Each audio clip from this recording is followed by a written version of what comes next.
नमस्ते प्रणाम, मैं हूँ आपकी वंदना और स्वागत करती हूँ अपने यूट्यूब चैनल पे आप सभी का। आज हम लोग एक प्यारा सा भोले बाबा का गीत सुना रहे हूँ। कजरी गीत कैसे लगेगा कमेंट में ज़रूर बताना। बोल बम का गीत है।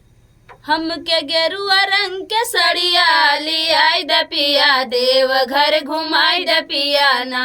हम के गेरुआ रंग के सड़िया लियाई द पिया, देव घर घुमाई द पिया ना।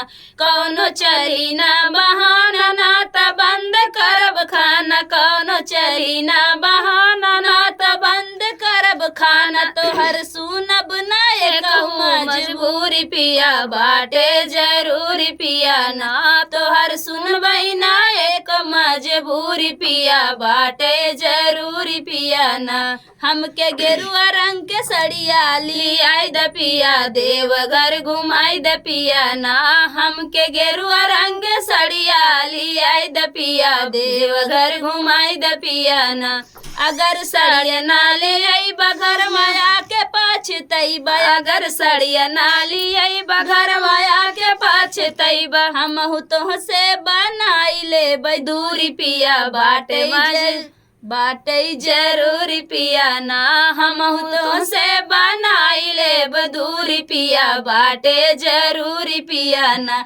हमके गेरुआ रंग के सड़िया लियाई द पिया, देव घर घुमाई द पिया ना।